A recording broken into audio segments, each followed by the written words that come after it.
はじめまして、山内和則と申します。過去25年間グランツーリスモという、自動車を題材にしたゲームを作っています。今回、セデックの事務局の方から講演の依頼をいただきました。依頼の内容は、ポリフォニーデジタルという会社が、どんな会社なのか、また25周年を迎えた、グランツーリスモの、制作の歴史についてお話しいただくのはどうでしょうというものでした。確かに言われてみれば、ビデオゲーム業界において、こういったことをきちんとお話しした機会って実はこれまで一度もなかったんですね。長年ビデオゲームを作ってきましたが、僕らの会社、ポリフォニーデジタルや、その作品グランツーリスモについて、どこかミステリアスなものを感じている方も、この講演をご覧いただいている皆さんの中にはいらっしゃるのではと想像しています。特にそれを意図していたわけではないのですけれども、せっかく、こういった貴重な機会をいただいたので、今日はそのあたりの見通しが良くなるようなお話をしたいと思っています。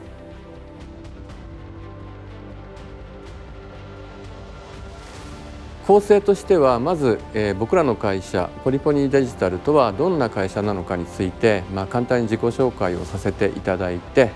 ついでグランツーリスモとは一体何だったのかを分析します。そして最後に、今僕自身が考えている、未来へのビジョンですね。これは、ゲーム業界にいらっしゃる皆さんへのメッセージでもありますけれども、それについてお話しできればいいなと思っています。まずポリフォニーデジタルの設立の背景なんですけれども、ポリフォニーデジタルという会社はプレイステーションとともに生まれました。1980年代の PC 文化 PC カルチャー、もっと言うと PC のビデオゲームカルチャーがルーツになっています。そして僕らのベースに流れているのは、コンピューターのテクノロジーですねに対するロマンティシズム、それが流れています。プレイステーションとともに生まれたということなんですけれども、僕自身はですねプレイステーションの準備をしている開発のチームに本当に社会人になりたてでジョインさせていただきました。当時プレイステーションの立ち上げチームというのはビジネスを担当する部隊、それからハードウェアを担当する部隊、それから本当にこれから始まるソフトウェアを担当する部隊、全部合わせてもおそらく数十人という規模だったんですね。そういった小さな規模でプレイステーションのプロジェクトって始まってるんですけれども、僕自身はですねそのプレイステーションの立ち上げメンバーの中では最年少のメンバーでした。小さなチームでしたから、あれこれ仕事を掛け持ちするのは当たり前だったんですね。僕自身もプレイステーションの、マナビルプレイステーションのタイトルの企画書を作りながら、同時にくたらぎさんが日本全国のビデオゲームディベロッパーであったりパブリッシャーであったり、そういった会社に、ライセンシー回りをするときに、僕は会議の書記として、全国のライセンシーを、一緒に回りました。プレイステーションの立ち上げ時に僕が書いた企画書というのは、大きな企画書から小さな企画書まで入れると、全部で100本ぐらい企画書を書いたと思いますけれども、リアルタイムの 3D グラフィックスが扱える、事実上の初めてのハードウェアということもあって、もうあれもやりたいこれもやりたい、そういうアイデアが爆発していました。その企画書の中の一つがグランツーリスモでした。当時のソニーはまだビデオゲームメーカーになっていませんでしたから、僕のような若者がいきなりゲームを作るっていうことが実際可能だったんですよね。約5年ぐらいの時間をかけてグランツーリスモは作られるんですけれども、最初のグランツーリスモが1997年の年末にリリースされた直後、1998年の4月に当時のソニーコンピューターエンターテインメントのサテライトカンパニーとしてポリフォニーデジタルは設立されました。ビデオゲームというとルーツが PC ゲームの人と、家庭用のビデオゲームコンソールの人とが分かれると思いますけれども、僕らはポリフォニーデジタルは PC、当時はマイコンと呼んでいましたけれども、その文化をルーツに持っていると思います。今ほどビデオゲーム業界が成熟していない時代でしたから、当時のゲームの作り手は、今なら職業としてカテゴライズされるゲームクリエイターだけではなく、映像クリエイターの方だったりミュージシャンの方だったり、小説家の方だったり、あるいは芸術家はもちろん、物理学者とか経済学者とか政治学者とか心理学者とか、そういうたくさんの人たちが、ビデオゲームという新しい表現に魅了されて、その表現に群がっていた時代ですね。その時代のあふれんばかりの可能性と多様性に満ちたロマンティックな時代体験が僕らの会社のベースにはあります。はい、これが設立時の理念ですね。まだ30歳の、若気の至りで書いたものなので、今見るとちょっと恥ずかしいんですけれども、この理念は今でも変わっていません。世界の森羅万象を量子化して計算可能な存在にする、社会に対して開かれた存在であること、コンピューターの登場によってティーンエイジャーだった、僕が想像したのは、このままコンピューティングパワーの上昇が続けば、いつかこの世界そのものさえコンピューターの上でシミュレーションできるんじゃないか、そういう夢を持ちました。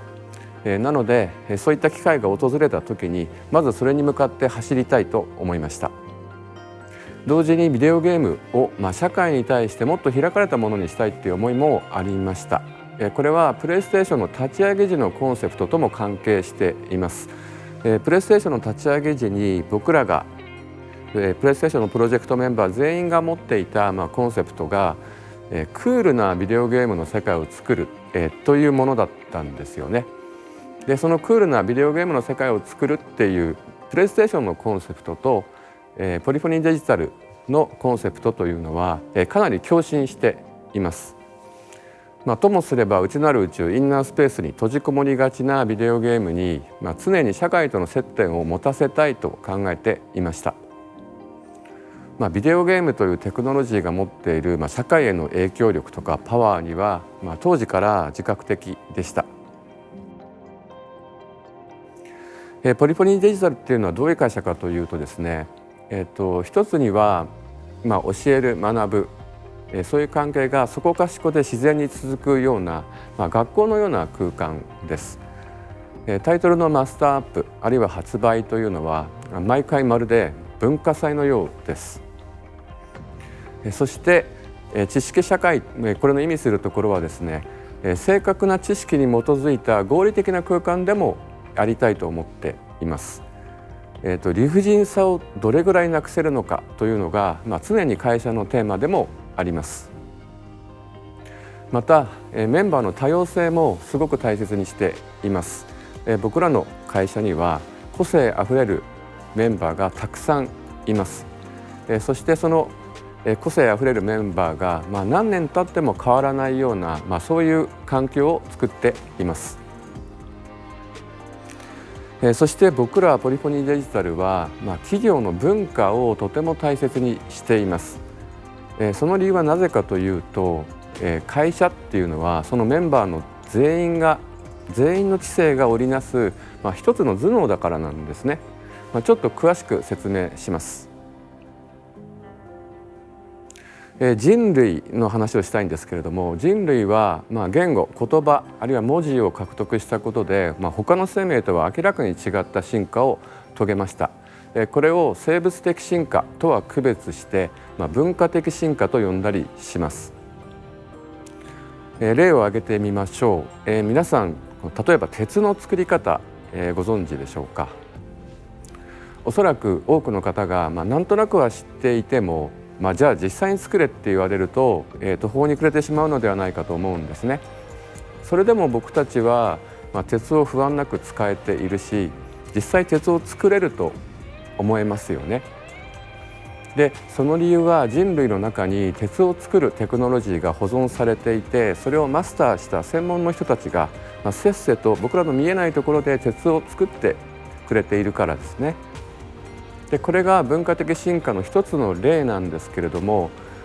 人類全体がそうした文化を基盤に出来上がっているということです。そして会社という存在はまさに文化的進化の典型だろうと僕は思っています。メンバーそれぞれが全員が皆全方位的で超人的な能力知性を持たなくても会社全体としてそれを持てばいい。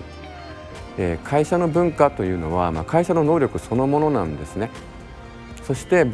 会社の文化というのはコミュニケーションによって生まれて固定されていくものですから、そのコミュニケーション空間のセットアップはとても重要になります。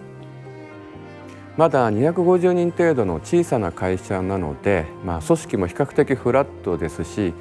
立場や世代を超えたコミュニケーションが実際に行われている空間です。世間では会社においてコミュニケーションが大事だとかメンバーの多様性が大事だとかあるいは企業文化が大切だとかそういうことってよく言われますよね。でその意味するところの本質というのは、口当たりの良い心がけ以上にそれが本質的な、会社の由来そのものだからなんですね。会社の文化イコール会社の能力なんです。はい、ここに社員のメンバーの比率を、挙げてみました。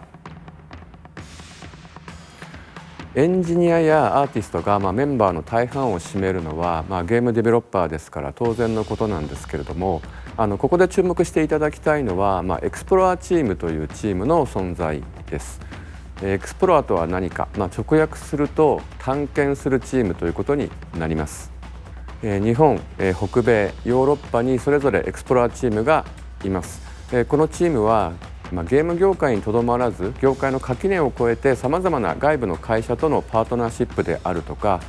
コラボレーションの実現をミッションにしているチームです。ビデオゲームの制作会社では珍しい僕らの会社を特徴づけるチームかもしれません。はい、ここからはグランツーリスモシリーズの分析です。グランツーリスモは初代グランツーリスモの制作から、現在の最新作グランツーリスモ7に至るまで、25年間メンバーが増えこそすれ変わることなくワンチームで制作してきました。1チーム1タイトル25年、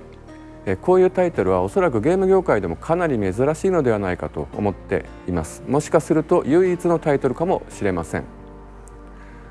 ここで考えたいのはなぜそんなことが可能だったのかということです。グランツーリスモの着想は、車が大好きだった僕が、15歳の時に、ゲームセンターでレースゲームを遊びながらなんかこういうゲームを遊びたいなって、想像したところから始まっています。今思えば当時の日本の自動車文化の成熟ぶりというのは、おそらく世界一だったんじゃないかと思います。まさかそれを自分たちで作るとは思っていませんでしたが、コンピューティングのロマンの、自然な行き先の一つに、例えば自動車物理シミュレーションがある、あるいはリアルタイムの 3D グラフィックスがありました。それから10年経ってそれを現に可能にするハードウェア、つまりプレイステーションが登場します。気がついたらグランツーリスモを作る、舞台が整っていたんですね。しかも僕は、幸運にもこれは本当に幸運にもですけれども、これから始まるプレイステーションというムーブメントの中心にいたんですね。グランツーリスモのような作品というのはおそらく誰が作ってもよかったのだと今は思っていますが、私はたまたまそこにいられたのでそれを真っ先に作ることができました。その機会に恵まれたのは本当にただただ運が良かったからだなと思っています。作り手としてはもうそれを作るしかないっていうふうに思っていました。強い決意がありましたけれども、それがそういった作品が本当にプレイヤーにとって必要とされているものなのかっていう確信は全くなかったです。むしろこれは明らかに実験的な作品だろう、でも作ろうと思っていました。当時企画書を作って、社内でプレゼンをしましたが、そのゲームがどういうものになるのかというのは、少なくとも自分以外には、会社の誰にもわからなかったんですよね。会社の反応はやれるんだったらやってみたらいいんじゃない、そういうものでした。リアルな自動車物理シミュレーションを作る、リアルな 3D グラフィックスで、そういう方針は明快だったんですけれども、もう一つやりたいことがありました。現に存在する世の中にある、リアルな車たちを収録する、そういう目標です。ただこの部分はまだ誰もやっていなかった世界でした。そのために自動車メーカーの皆さんと交渉する必要がありました。とはいえ当時の僕はまだ25歳でしたから、相談する相手も見つからなかったので、僕は自動車メーカーの代表の電話番号というのを電話帳で調べて、で、いきなり電話をかける、代表に電話をかける、まるで押し売りのように企画のプレゼンテーションを行うことにしました。当時作った企画書というのは、全部で3種類3部構成でした。3つの企画書の内容はですね、ソニーコンピューターエンターテインメントについて、これ会社紹介ですよね。まだなかったんです、ソニーコンピューターエンターテインメントという会社が。で同じようにその会社が作る家庭用ビデオゲーム機プレイステーションというものもなかったので、プレイステーションとは何かという企画書も作りました。そしてその上で動くグランツーリスモについてという企画書を作った、全部で3つ作ったんですね。でこの3つを順番に説明する必要がありました。ソニーコンピューターエンターテインメントという会社が設立されます。その会社はプレイステーションというゲーム機を作ります。そのゲーム機の上でグランツーリスモという、ゲームが動きます。どう考えても企画というにはあまりに前提や過程が多すぎます。当時は 3D グラフィックスも一般的ではありませんでした。ドライビングシミュレーターという言葉も一般的ではありませんでした。車のゲームといえばマリオカートという時代だったので、社内で理解されないものが、社外の方に理解してもらえるはずもなかったんです。なかなか自動車メーカーの皆さんからの許諾は得られませんでした。そんな中で、僕の話を熱心に聞いてくださり、最初に許諾をいただけたのはトヨタ自動車でした。代表電話からいろいろな部署に取り継がれていて、最終的にトヨタ自動車の宣伝部の方につながったんですね、電話が。で藁をもすがる思いで、電話口でアポを取って、当時トヨタ自動車の東京本社があった池袋のアムラックスまで行って、3つのプレゼンを順にしました。後から聞くと、全部で2時間半ぐらい僕話していたようです。そしてプレゼンが終わるとトヨタの担当者の女性がこう言ってくださったんですね。わかりました、やってみましょう。それがきっかけとなって、トヨタさんがやるならうちもやりましょう。そういう形で、多くの自動車メーカーの許諾を得ることができました。その時のトヨタ自動車の宣伝部の担当の方、それから契約を担当してくださった知的財産部の担当の方には今でも感謝しています。グランツーリスモという、名前の由来をご存知でしょうか。グランツーリスモとは、19世紀のイギリスの貴族が、そのご子息をですね、ヨーロッパ大陸の、教養を学ばせるための、旅行に行かせたわけですね。これグランドツアーというらしいんですけれども、その教養を学ぶためのグランドツアーに用いられた馬車キャリッジのことをグランツーリスモと呼びます。貴族の若者たちは教養を学ぶためにヨーロッパ大陸の諸国漫遊の旅に出たわけです。時には数年にも及ぶ旅だったようです。で僕は、ザ・リアルドライビングシミュレーターを作るにあたって、そのゲームの名前にこのロマンティックな言葉はとてもふさわしいなと思って、タイトルにグランツーリスモという名前を付けました。またグランツーリスモというキーワードは同時に、僕らの会社の、行動規範というか、コンセプトでもあります。グランツーリスモには世界中の景観、世界中の車たちが収録されています。関係する企業も全世界にあります。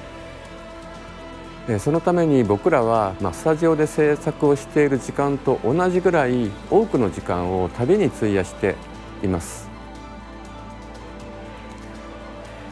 コロナになって、状況は変化しましたけれども、コロナ以前の私は年間のそうですね3分の1ぐらいは旅をしていました。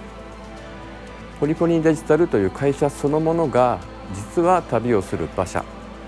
すなわちグランツーリスモなんですね。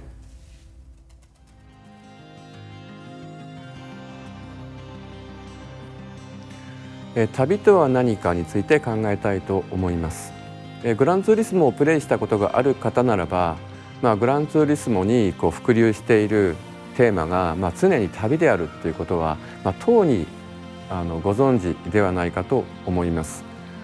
実際にグランツーリスモに収録されているさまざまな土地を、自分自身で旅をしてみた、そういうプレイヤーの皆さんも多いようです。旅というと、現代的にはレクリエーションとしての旅行みたいなイメージが一般的にはあると思うんですけれども、僕が考えている旅の定義というのはもう少し普遍的なものです。どういうことかちょっと説明したいと思います。私たちの人類ホモ・サピエンスはアフリカを出てたった10万年かそこらで世界中に広がったわけですね。でこれは後にも先にも他の生物にはなかったことでした。しかもその原動力になったのは、生存競争のために生態学的なニッチを求めたから、つまりここではもう獲物が取れないからもう別の場所に行こう、そういう生存のために広がったからではないんですよね。人類は、ただただその好奇心というものに突き動かされて、広がっていったんですね。だいたい、平均すると年間 1km というペースで広がっていったようです。つまり、そうした好奇心、僕らが持っている好奇心の原動力は、僕らサピエンスの生物学的な基盤に埋め込まれていると考えるのが妥当じゃないかと思っています。この25年間のグランツーリスモの歴史は、僕たちの旅の歴史でもあります。いくつか紹介しましょう。ナイキとは2000年代の初頭に一緒に仕事をさせていただきました。これがグランツーリスモ4に収録されたナイキデザインの車、ナイキワンです。陸上競技でクラウチングスタートをまさに切ろうとしている、アスリートがモチーフのデザインになっています。ナイキと一緒に仕事をすることによって僕らが気づいたことがあります。ナイキはアスリートの価値を一番大切にする会社なんですね。でナイキから学んだことは多いんですけれども、大事なのは人間の心を揺さぶることができるのは人間だけだということです。僕らはナイキという会社を通じて、人間が持っているパワーに気づいて、それがその後のグランツーリスモの展開につながっていきます。GT アカデミーは日産自動車との共同プロジェクトでした。それは、ビデオゲーマーはプロフェッショナルなレーシングドライバーになれるか、そういう挑戦でした。僕自身はグランツーリスモで学ぶことができるドライビングテクニックがリアルな車でもそのまま通用するってことは分かってはいましたが、実際にそれを証明する機会ってなかなか訪れなかったんですね。その機会が訪れたのがこの GT アカデミーのプロジェクトでした。2008年のことです。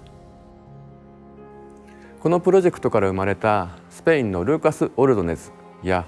イギリスのヤン・マルデンボロといったスターは、ルマン24時間レースでも表彰台に立つとか本当に大活躍をしました。このプロジェクトを通じて気づいたことは、世界一になる人物ってやっぱりすごいなっていうことです。以前から不思議だなと思っていたことがあります。例えばオリンピックでメダルを取った選手が、実に堂々とインタビューに答えている光景ってありますよね。あれなんか不思議じゃないですか。まだ幼さが残る、例えば10代前半の選手なのになんでこんなに立派なことが言えるんだろうって。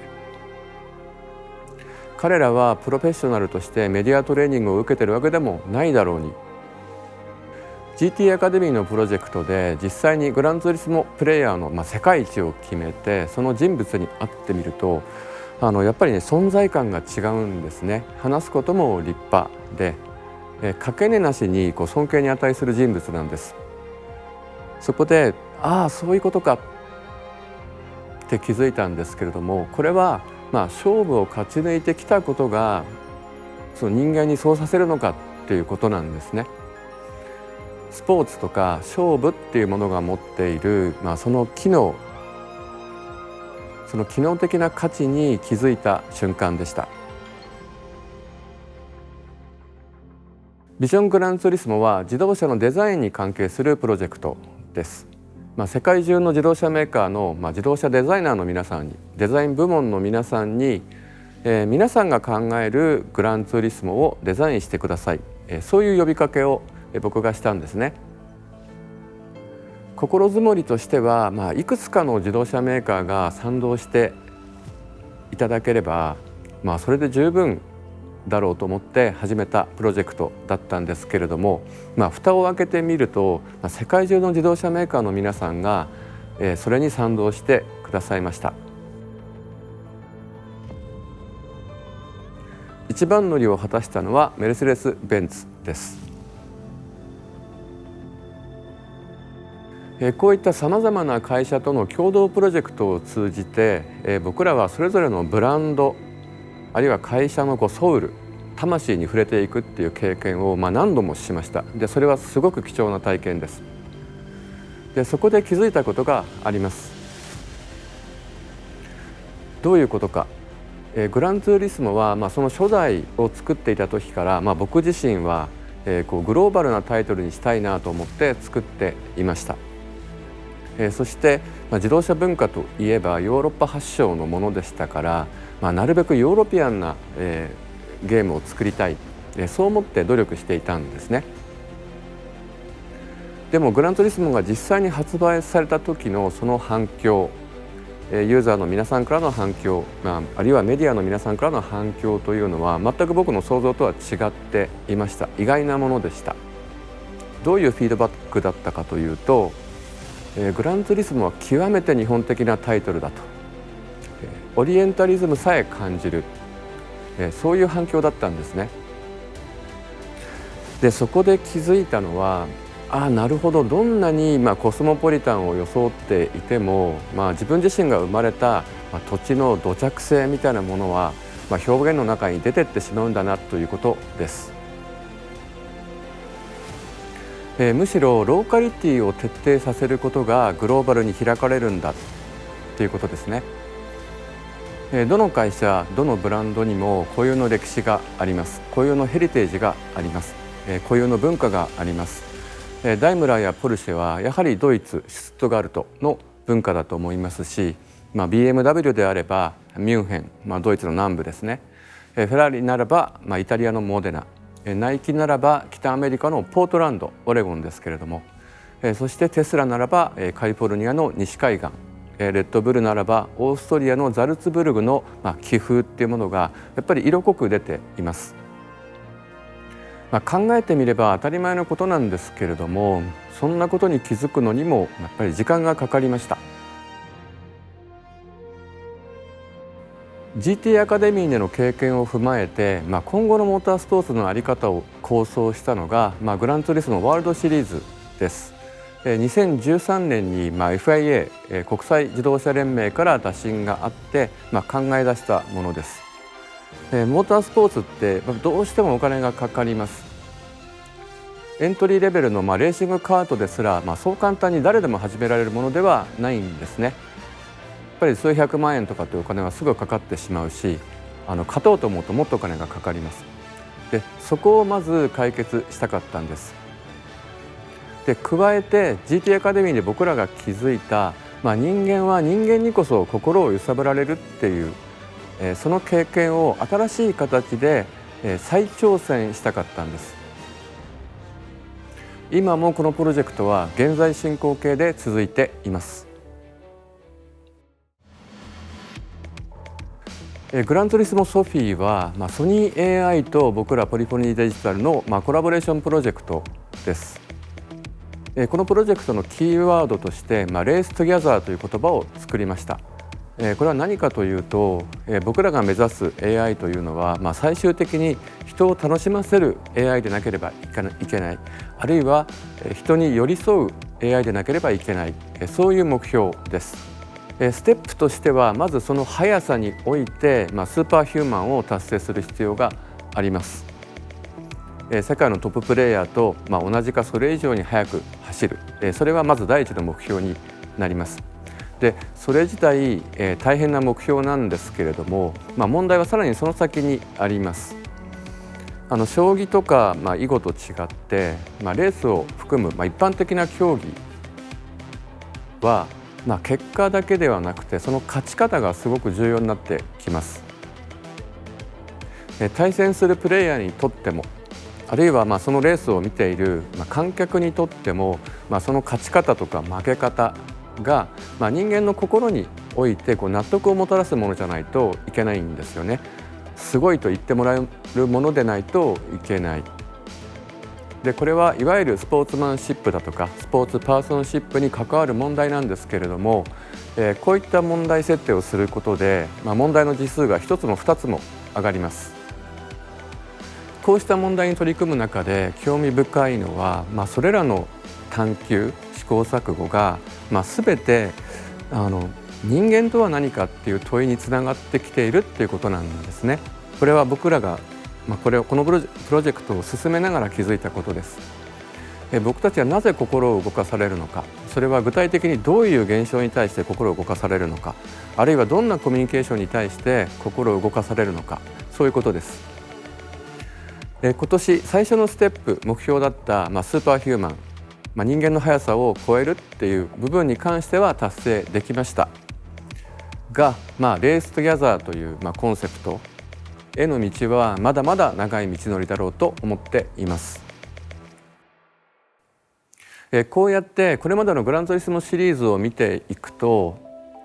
共同のプロジェクトが大変多いことに気づきます。グランツーリスモそのものが、その出発点から独立した作品というより、自動車産業をはじめとするさまざまな産業との共同プロジェクトと言って良いと思います。初代のグランツーリスモは自動車メーカーの皆さんの情熱とエネルギーが作り出した、車というものが持っている、価値を、ビデオゲームというフォーマットに、変換してその魅力を伝える、そういう構造を持っていました。つまりこういうことじゃないかなと思っています。もともとエネルギーのポテンシャルがあるところに、ブスッと穴を開けて、流れを作る。例えばお湯をいっぱいに張った、お風呂の、線を抜くみたいなことですよね。でそうすると一気に外にエネルギーがあふれ出すわけですけれども、あるところからあるところへエネルギーが流れるときに、その流れっていうのは、最も効率の良い、形状として、美しい渦っていうものを自然に作ります。僕らっていうのは、その時にできる渦のような存在、美しい渦のような存在が、僕たちの存在なのではないかと思っているんです。ポテンシャルを蓄えている場所を見つけては、穴を開ける、そこでたくさんの、渦を作る。そして、それらの渦が美しく保たれるように、最大限の努力を払ってその渦をメンテナンスし続ける、それが、僕らの使命ミッションなのではないかと思っています。グランツーリスモがワンチームで25年間も続いた理由は、グランツーリスモが最初からそうした開放系としてデザインされていたからなのではないか、そう思ってるんです。今後も僕らは渦のような存在であり続け、グランツーリスモを通じて自動車産業が持っている大きなエネルギー、あるいは世界のさまざまな美しい景観に秘められたパワー、そういうものを皆さんに今後も届け続けたいと思っています。はい、ここからはグランツーリスモシリーズからは少し離れて、未来への展望をお話しします。すぐビジネスになる未来の業界予測ではないです。あくまでも、僕自身の個人的な展望、こういうことが面白くなりそうだな、そういうお話をさせていただきます。80年代からスタートしたビデオゲームの市場は、想像を超えるペースで社会に広がっていきました。僕自身ビデオゲーム好きでしたけれども、正直言ってこれまでのペースで、社会に広がっていくっていうのは予想していなかったです。そして、子どもたちが、ゲームに接している時間は膨大です。人生に与える影響もすごく大きい。他のエンターテインメントとは違ってビデオゲームって数十時間とか数百時間っていう時間をあっという間に体験させてしまいますよね。でそのビデオゲームが持っている体験のパワーってやっぱりすごく大きいと思うんです。でもう僕はその影響力の大きさに、これから一体どんなゲームを作ったらいいのかやっぱたじろいでしまいます。ここにいらっしゃる皆さん、多くはビデオゲームの作り手の皆さんだと思いますけれども、皆さんはどんなゲームを子どもたちにプレイさせたいですか？僕は1967年の生まれです。生まれたのは千葉県の柏市というところです。千葉県柏市は東京から北東に 30km の距離に位置する都市です。僕が育った1970年代の初頭、柏市はすでに東京の衛星都市としてぐんぐん人口を増やしていました。それでも僕の住んでいた自宅の周囲には、まだまだ広大な空き地であったり田んぼだったりあるいは森が広がっていました。幼稚園から小学校の低学年の頃だったと思いますけれども、本当に毎日森に入って昆虫採集をしたり毎日川に行ってフナやザリガニあるいはドジョウを取りに行ったりしていました。ひとたび森に入ると、子どもの足ならばもうどこまでも永遠に森が続いているんじゃないか、そんな気分になるぐらい、自然が残されていました。よく弟と昆虫採集の道具やザリガニを取るためのバケツや網を持って森に探検に行きました。ある日のことなんですけれども、森の中をやみくもに弟と2人で進んでいくと突然暗い森の中にぽっかり日差しが差し込んでいる場所があって、でそこは湧き水が作る池だったんですよね。突然そういった景色が目の前に現れた。でこの池にはザリガニや生き物がいるかもしれないと思って、初めての狩り場に水に入ってみるといるわ大量のザリガニがいました。無我夢中でザリガニを取って、なんとか家まで帰り着いて、で次の日にまたあそこに取りに行こう、そう思って森に入ったんですけれども、なぜかいくら探してもその森の中で見つけた池が見つからないんですよね。そんな神秘的な体験ができるぐらいには広い範囲で、当時の千葉県柏市には自然が残されていたんです。川も当時はまだ護岸工事は行われていなかったですし、梅雨の前にはホタルがたくさんいる、そういうきれいな川の流れがのどかな水田の中を流れていました。この体験は、今になって振り返ってみると僕自身の人生の中で一番楽しかった時代です。ここで中国の言い伝えをご紹介します。いろいろなバリエーションがあるようですが、私は講談社のブルーバックスから引きます。一晩を楽しみたければ一人でお酒を飲みなさい。一週間を楽しみたければ仲間を集めて宴会をしなさい。一生楽しみたければ何だと思いますか？はい、庭師になりなさいです。今度はイギリスのことわざです。これも講談社のブルーバックスから引用しました。一日幸せでいたかったら床屋に行きなさい。一週間幸せでいたかったら結婚しなさい。1ヶ月幸せでいたかったら、良い馬を飼いなさい。1年間幸せでいたかったら新しい家を建てなさい。そして一生幸せでいたかったらこれは釣りを覚えなさいです。さてこれらの共通点は何かって考えてみるとですね、意味するところは人がなす社会、僕らの社会の外にある予測不可能な自然に開かれよっていうことなんだと思います。そうすれば一生飽きずに楽しめるよ、そういうことなんだと思っています。僕自身も自宅で植物を育てたり、ビオトープを作ったりやっていますけれども、確かに飽きることはないです。自然は同じようでいて常に変化しています。予測が難しい、気温とか日照時間は毎日変化します。雨の量、降雨量も変化します。毎日その様子を観察しながら知識と経験をつなぎ合わせて、その瞬間に妥当だと思われる仮説を立ててそれを実行する。季節は巡り、生命もそのリズムで現れては消えます。自然ってそういうものなんですよね。はい、私が今興味があるのはこういうことです。先ほど申し上げた通り、1980年代のコンピューター文化の勃興はまず物理シミュレーションへと向かいました。主だった対象はニュートン力学であったり、あるいは光のシミュレーションでした。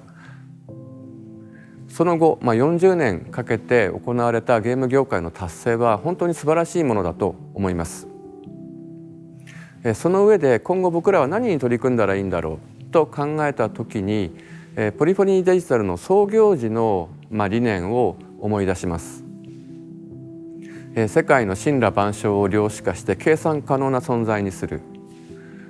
最新作グランツーリスモ7では、自動車の物理シミュレーションはもちろんですけれども、レイトレーシングをはじめとした光のシミュレーショ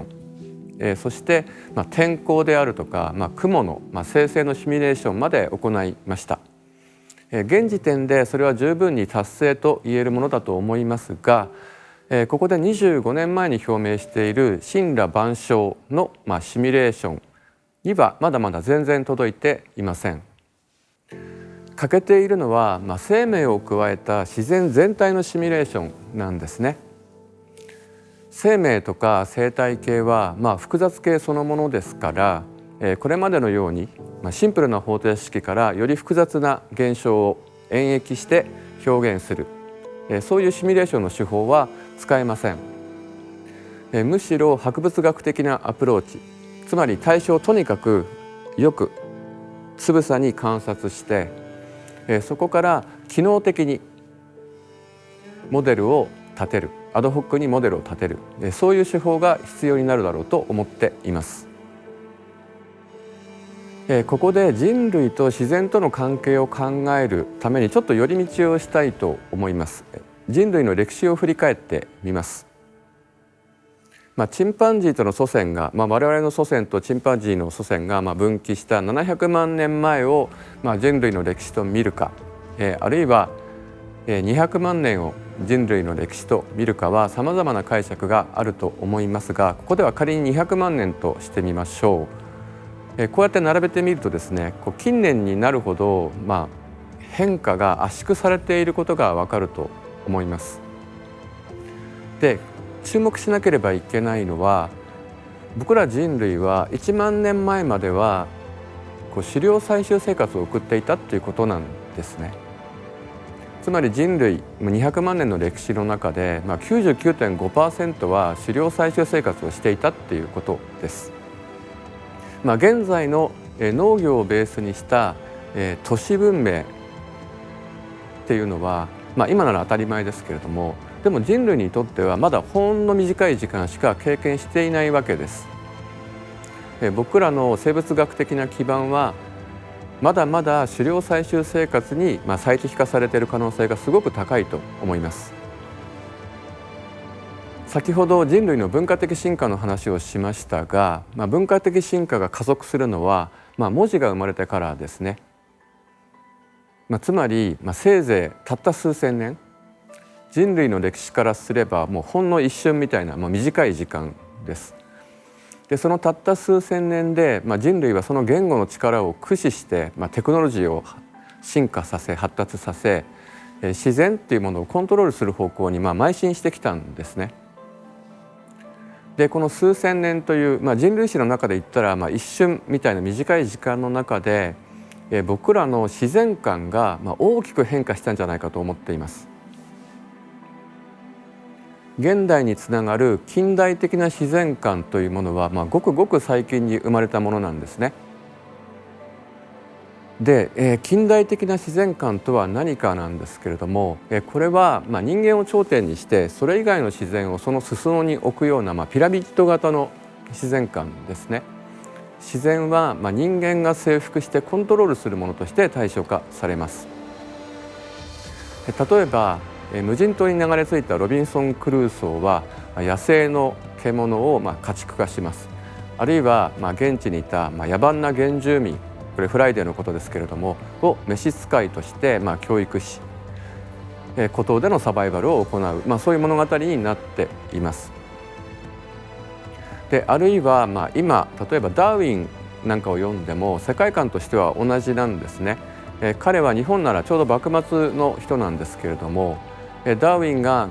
軍艦ビーグル号で世界中を旅しながら、当時としては本当に画期的と言ってもいい科学的な思考を駆使して、今でも有効な自然淘汰であったり、あるいは正淘汰の理論を完成させます。ただやはり人間を頂点に置く自然観は、ロビンソン・クルーソーと基本的には同じでした。僕はその近代的な自然観というものを、本来人類が持っていた自然観に戻したいなと思ってるんですね。人間が頂点にいるのではなくて、人間はあくまでも母なる自然の一部である、そういうもともと人類が持っていた感性、もともと人類が持っていた自然観です。私が1970年代の初頭に体験したような、豊かな自然というのは少なくとも、身の回りからはなくなってしまいました。僕の故郷千葉県柏市も、僕が小学校を卒業する頃には、森は伐採されて住宅地になってしまいましたし、川は護岸工事がなされて、ホタルもフナもザリガニもいなくなってしまいました。たった数年間で起きた変化でしたが、当時の喪失感はものすごかったです。ここにザリガニがいるはず、ここにドジョウがいるはず、ここに蝶が飛んでいるはず、そういう子供だった、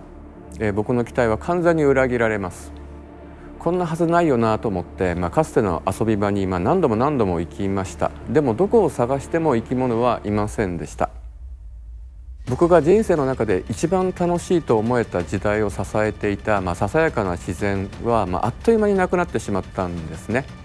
でその言葉にはできない喪失感というのはやっぱり今でも忘れられないです。整然と護岸工事がなされ、コンクリートの水路になってしまった川を、小学校6年生になった自分自身がいやこんなはずはない、こんなはずはない、呆然と見つめていたのを覚えています。僕はエコロジストではありませんが、子どもたちが自然と触れ合う機会、あるいは空間が激減していることについては危機感を持っています。自分が自然の一部だ、そういう感性は実際にそれを体験しないとなかなか気づかないものだからなんですね。ここで人がなす社会と、それを含んだより大きな自然との関係を整理してみます。人がなるほどとか腑に落ちたっていうあり方には2つの様式があるように思います。一つは論理による納得ですよね。典型的には法が典型的ですけれども、僕らの社会は基本的に論理、ロゴスをベースに設計されています。そしてもう一つの形式が物語、これはミュートスと言ったりしますけれどもによる納得の仕方です。この物語による納得というのも、多くの人が日常的に無意識に使っています。例えば因果応報という言葉があります。あるいは完全懲悪という言葉があります。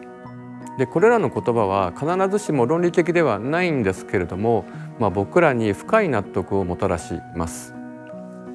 歴史的には物語による納得は、論理による納得より、ずっと古い起源を持つだろうと思います。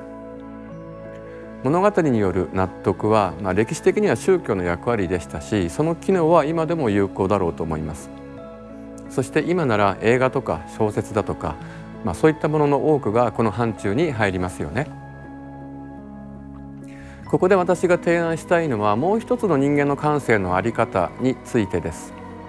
それは言語が生まれて以来ちょっと人類が忘れていた生き方です。子供の頃、僕が体験したのはもう自然はそれ自体美しい、それ自体ワクワクする、素敵だっていうことでした。でここに自然、ピューシスと言ったりもしますけれどもの特徴を列挙してみました。自然はいつも変化している、いつも僕らの予想を裏切る、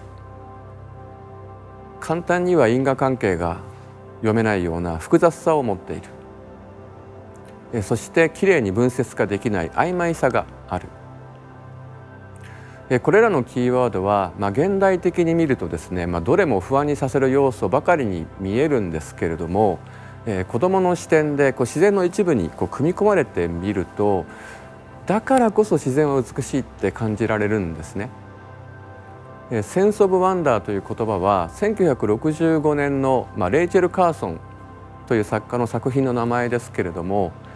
どういうことかというと、自然に触れることで、自然に接することで、なんだか不思議な、なんだか素敵な、ワクワクする感じを表した言葉です。センス・オブ・ワンダーという言葉は SF 好きの方ならばサイエンスフィクションの、ワクワク感を表す言葉としても有名な言葉だろうと思います。先ほど、自然を表現するために挙げた、自然の特徴を表現するために挙げた、変動性であったり不確実性であったり、あるいは複雑性であったり曖昧性という言葉は、その頭文字を取った、VUCA ブーカという言葉になるわけですけれども、これはどうもビジネス用語でもあるようです。ビジネスの世界では、近年のインターネット化であったりとか、グローバリゼーションがもたらす時空間の圧縮、これらは全てテクノロジーが関係していますけれども、それを背景にした、ビジネスの環境が以前ほど安定しなくなっている、危機のことを指しているようです。その危機のことをブーカと呼ぶようです。でこれは自然を知っている人にとっては当たり前の前提なんですけれども、論理ロゴスを中心にして発展してきた、現代の社会には、それが脅威に見えるということです。最初のグランツーリスモがリリースされた25年前に10年後のことを予想する、それは実際に可能だったと思います。でも今10年後のことを想像するのはかなり難しいですよね。グランツーリスモが関係している自動車産業の方皆さんと話をしていても、今から10年前に現在のような事態、例えば地球の温暖化であるとか、あるいは2035年までに内燃機関の車を全廃するとかしないとか、そういった事態が訪れるとは、誰も想像していなかったってやっぱり皆さんが口を揃えておっしゃります。僕らに今求められているのはそうした想定外の変化とか、不確実さ曖昧さを、慌てることなく受け止める感性なんじゃないか、そう思ってるんですね。想定外のことが起きても、おっとそうきましたか、なるほど、そうやって慌てずに受け止めて、その都度ならばこうしよう、最前提を考え続ける、これは人類が200万年近くやってきたことです。200万年のもの間、保ってきた感性とか知恵というのはそういうものだったと思います。論理の力で未来が予測可能だった。これは多分最近の1万年ぐらい、長く見積もって最近の1万年ぐらいだろうと思いますけれども、それを人類史の中で見てみると、むしろ例外的な1万年間だったのかもしれないと思っています。まとめます。僕は皆さんに子どもたちにどんなゲームをプレイしてほしいですかという問いかけをしました。私なりの答えは、人知を超えた自然が持っている不確実さとか曖昧さを体験できるようなビデオゲームを子どもたちに遊んでほしいと思っています。森や川に行って長い時間を過ごせと言っても、もう今や多くの人にとってその時間も空間も、身近にはないし、やっぱり簡単なことではないと思います。だから、ロゴスの権下、論理の権下とも言えるような、コンピューターの技術を使ってテクノロジーを使って自然を再現して、その感覚を体験させたいと思っています。今後いくらでも起きうるであろうあらゆる想定外に対して動じない力を持ってほしいと思っています。そういう子どもたちが地球とは何だろう、生命とは何だろう、あるいは人間とは何だろう、そういうホリスティックな、つまりこの世界全体を広い視野で感じられる感性を持ってほしいなと思っています。そういうゲームを作る営みは、グランツーリスモと同じように、エネルギーの流れが作る渦のような存在になるだろうと思います。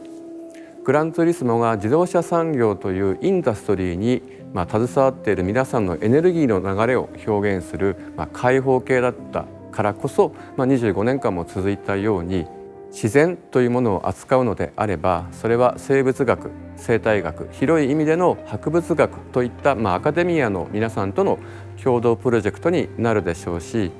そういったことに興味のあるエンジニア、あるいはアーティストの仲間たちを増やしていく、そういう試みになるのではないかと想像しています。私はそういったゲームが売れるとか儲かるとかここで言うつもりは全くないんですけれども、皆さんの中にはね、なんだか面白そうって思ってくださる方もいらっしゃるのではないかなと思っています。この講演によって、皆さんの中にこのテーマ、自然というテーマへの好奇心が、刺激された方がいらっしゃったら、ぜひ一緒に挑戦してみませんか。相手は人知を超えた自然ですから、その挑戦、そのプロジェクトには終わりはないだろうと、